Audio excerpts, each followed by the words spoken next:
Right, let's kick off with something that'll make your breakfast cereal feel a bit less appealing. Did you know that global trade disputes, even before this latest kerfuffle, were already costing the average household a fair chunk of change? We're talking hundreds, sometimes thousands, depending on where you live and what you buy. It's like a stealth tax nibbling away at your disposable income. Now imagine this. What if your shiny, new, probably already too expensive iPhone suddenly cost 20% more tomorrow? Not because it got smarter or faster or suddenly developed the ability to make you a decent cup of tea, but simply because of a new line item called "Because I Said So" tax. It's a thought that could make even the most ardent tech enthusiast consider a carrier pigeon for their next upgrade, isn't it? This isn't some far-fetched dystopian fantasy, unfortunately. Oh no, this is the brave new world being sketched out by none other than former president and current presidential hopeful, Donald Trump. He's recently been making noises loud, typically Trumpian noises about slapping some rather hefty tariffs on goods coming in from the European Union, and when we say hefty, we're talking a potential 50% tariff on all EU imports. Yes, 50%. That's not a gentle nudge, that's a full-blown economic shove off a moderately high cliff. And for those of you clutching your smartphones, there's a special treat, a proposed 25% tariff on all foreign-made smartphones, with a very pointed stare in the direction of Apple's iPhones. The implications, as you might imagine, are rather significant. For us, the humble consumers, it means that a whole range of products from French cheese to German cars, and yes, that ubiquitous iPhone, could see their prices skyrocket.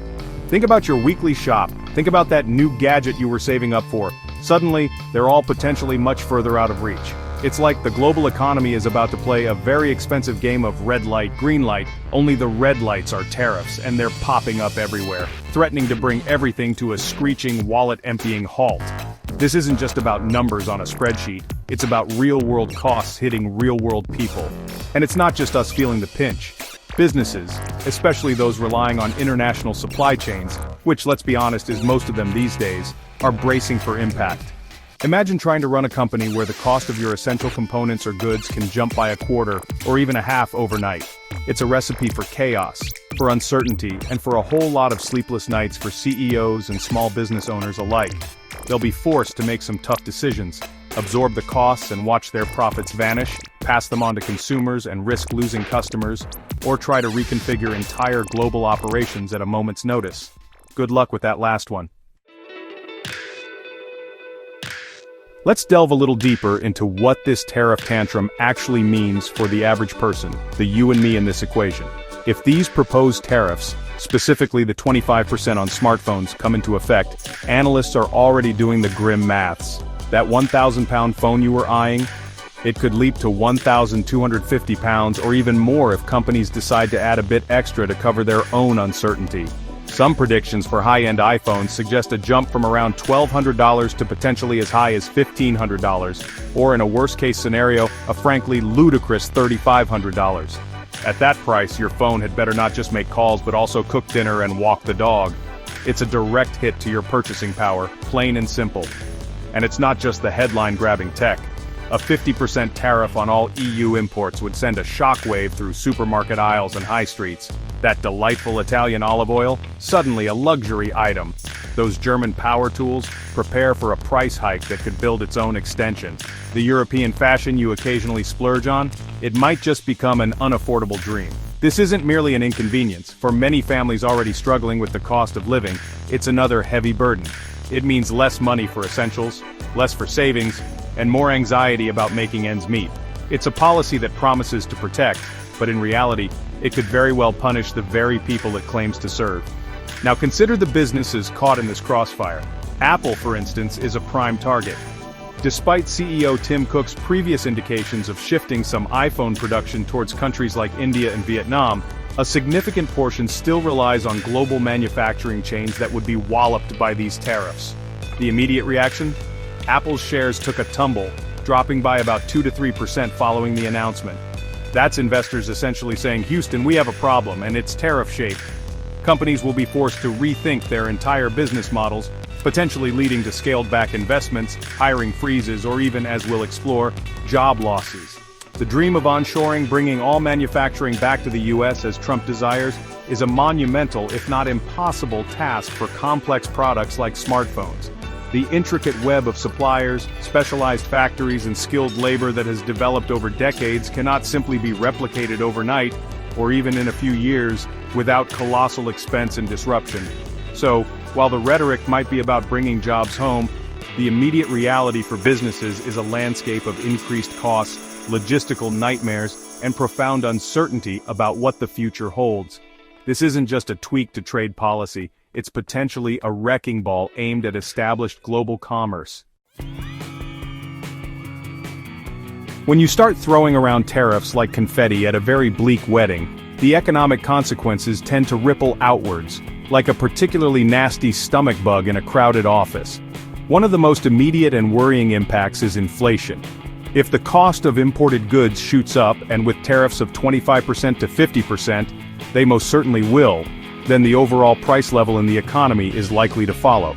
That means your money buys less, not just on imported goods, but potentially on domestically produced items too, as businesses adjust their pricing in a more expensive environment. Central banks might then feel pressured to raise interest rates to combat this inflation, making mortgages and loans more expensive. It's a vicious cycle. Then there's the specter of job losses. While a key stated aim of these tariffs is to protect American jobs by encouraging domestic manufacturing, the reality is often far more complicated and frankly less rosy. Companies facing significantly higher operational costs due to tariffs on essential components or imported goods they sell might be forced to cut back elsewhere. And where do those cuts often fall? On staffing levels. Businesses might freeze hiring, reduce hours, or in more severe cases, lay off workers to stay afloat. So, the policy designed to save jobs in one sector could inadvertently lead to job losses in many others, creating a net negative effect on employment. The impact isn't confined to one country's borders either. The European Union, which sent over $600 billion worth of goods to the US last year, would obviously feel a significant hit. Fewer exports mean less revenue for European companies, potentially leading to their own cutbacks and economic slowdowns. And in our interconnected global economy, a slowdown in a major bloc like the EU doesn't just stay in the EU, it affects global demand, investor confidence, and the overall health of the world economy. It's like throwing a large, disruptive rock into a previously calm, albeit complex pond. The ripples spread far and wide, upsetting everyone's little paper boats. Furthermore, the stock markets, those notoriously skittish beasts, have already reacted nervously. The S&P 500 fell by 0.7%, and European stock indices saw declines of over 1.5% shortly after the tariff threats were amplified.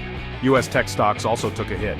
This isn't just numbers flashing on a screen, it affects pension funds, investments, and the general sense of economic stability. Commodity prices, like Brent crude oil, also dropped, reflecting concerns about a potential global economic slowdown reducing demand. And the US dollar itself weakened, partly due to worries over the sustainability of US debt if economic growth falters. It's a symphony of economic anxiety, all conducted by the waving baton of protectionism. Beyond the cold, hard numbers of economic impact, these tariff threats carry a significant diplomatic cost.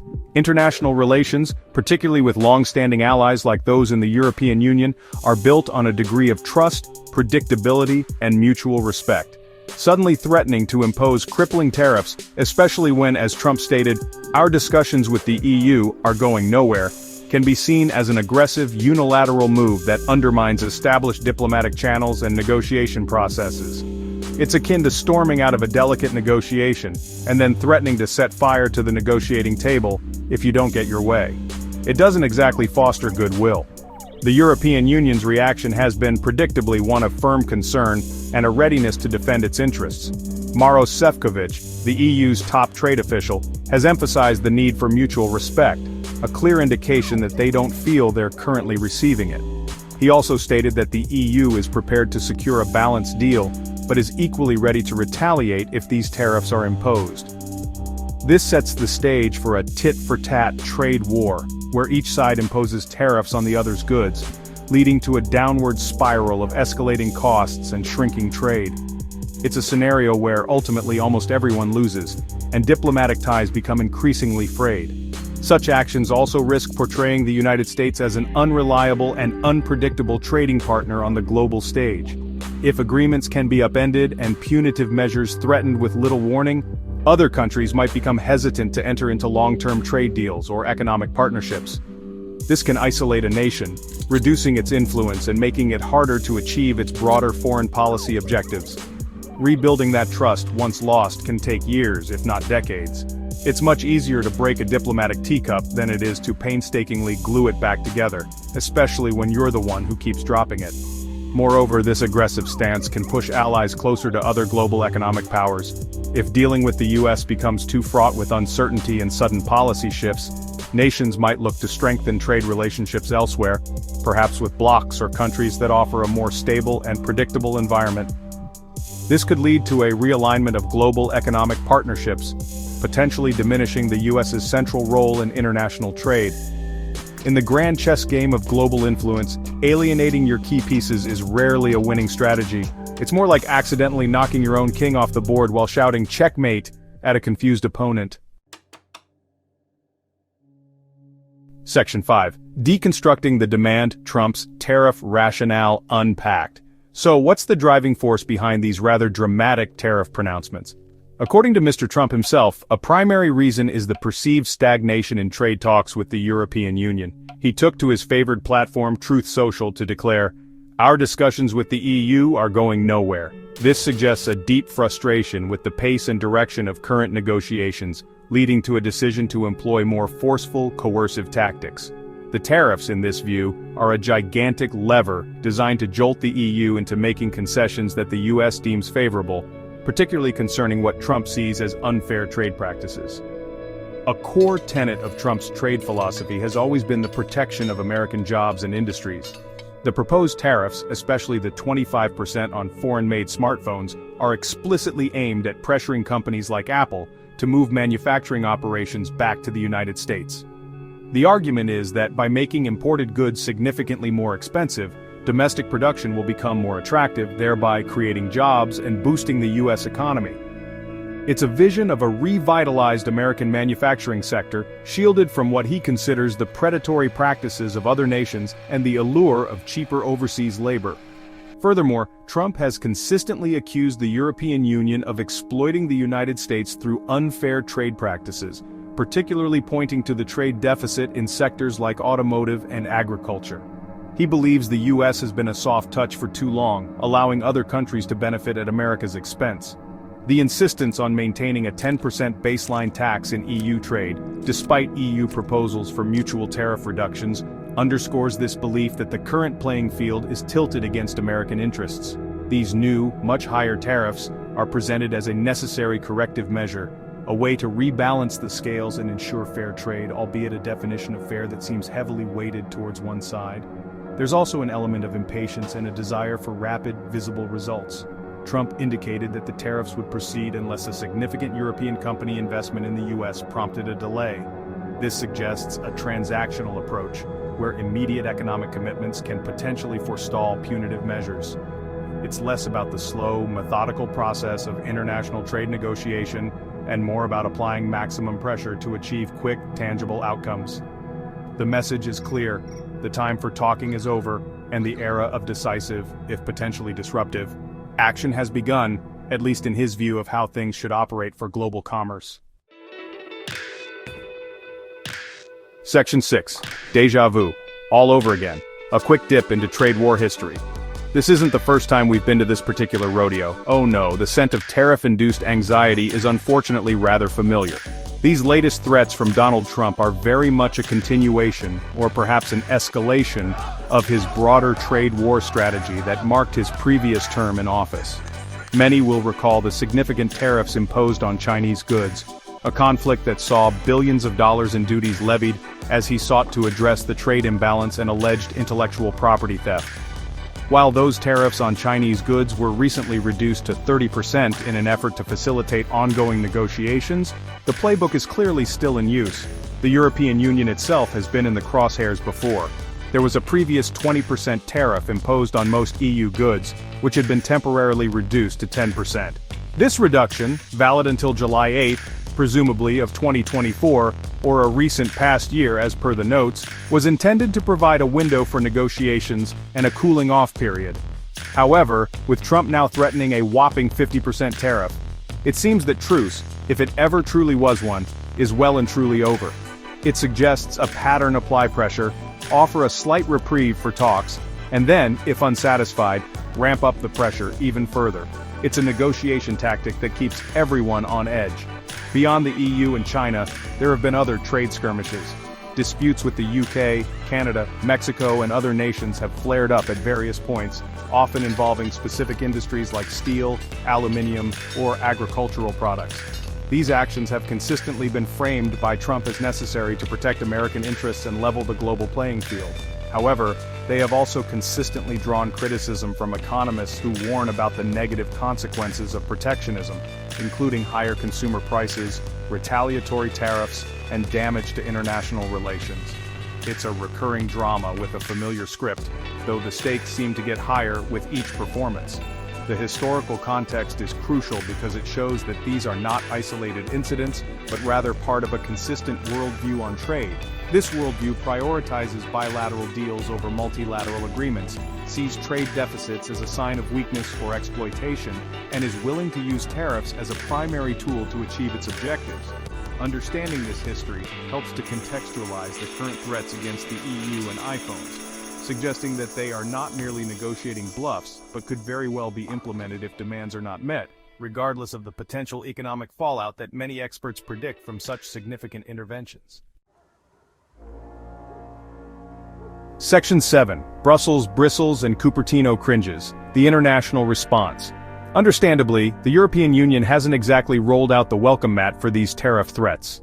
The mood in Brussels is one of serious concern, mixed with a steely resolve.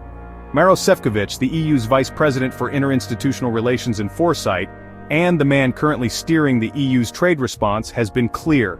The EU values its trade relationship with the US but will not be bullied. He stressed the importance of mutual respect, a diplomatic way of saying, we're not going to be dictated to. The European Commission was reportedly awaiting a crucial call between Šefčovič and his US counterpart Jameson Greer before issuing a more formal detailed response. The underlying message from the EU, however, is unambiguous. They are ready to defend their interests vigorously. This isn't just rhetoric. The EU has a track record of responding to US tariffs with its own retaliatory measures. If the US proceeds with a 50% tariff on EU goods, it is almost certain that the EU will hit back with tariffs on American products. This could target iconic US exports from agricultural goods to manufactured products, creating a painful economic tit-for-tat that ultimately hurts businesses and consumers on both sides of the Atlantic. It's a game of economic chicken, and neither side seems inclined to swerve first. Meanwhile, in Cupertino, California, home of Apple, the mood is likely one of profound frustration and anxiety. Apple CEO Tim Cook has, over the years, navigated complex geopolitical landscapes, including Trump's previous tariff threats. He has even managed to secure some exemptions in the past. However, a blanket 25% tariff on all foreign-made smartphones, specifically targeting iPhones unless manufacturing moves to the US, presents an enormous challenge. As mentioned, analysts predict this could inflate iPhone prices dramatically, potentially from a base of $1,200 to between $1,500 and a staggering $3,500. This would inevitably impact sales and Apple's market share. Apple has already been diversifying its supply chain, with increased production in India and Vietnam, but the sheer scale and complexity of iPhone manufacturing mean that a wholesale shift to the US in the short term is practically unfeasible and economically daunting.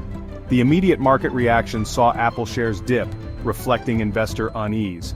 American companies, not just Apple, that rely on global supply chains or have significant sales in Europe, are now facing a period of intense uncertainty. They must weigh the costs of compliance, the risks of non-compliance, and the potential for significant disruption to their operations, all thanks to this renewed tariff offensive. Section 8. The Truth Social Tremor. A presidential post shakes the markets.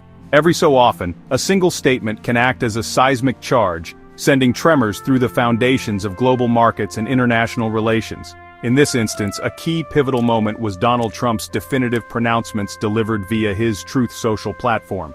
It was here that he unequivocally announced the impending 50% tariff on all EU imports, setting a stark deadline of June 1, 2025, a date now looming uncomfortably close.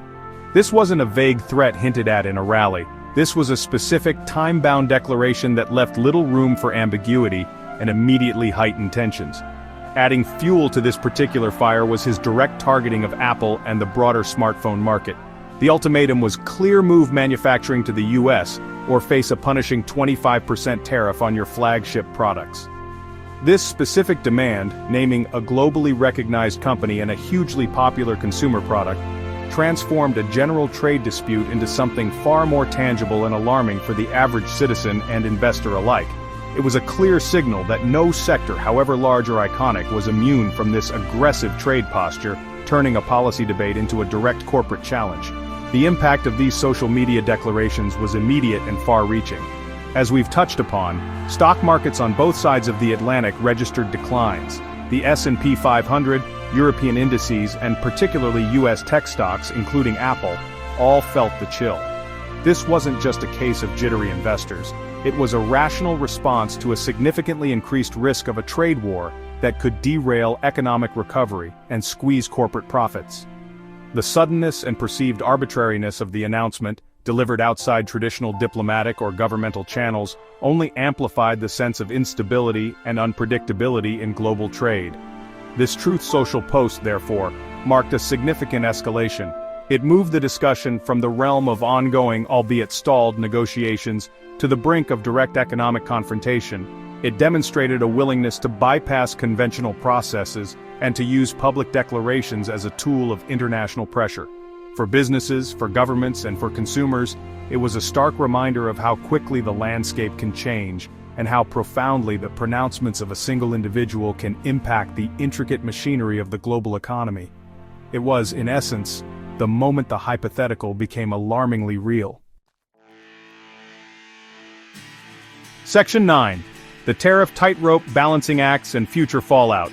So, here we are, teetering on the edge of what could be a significant and damaging trade dispute.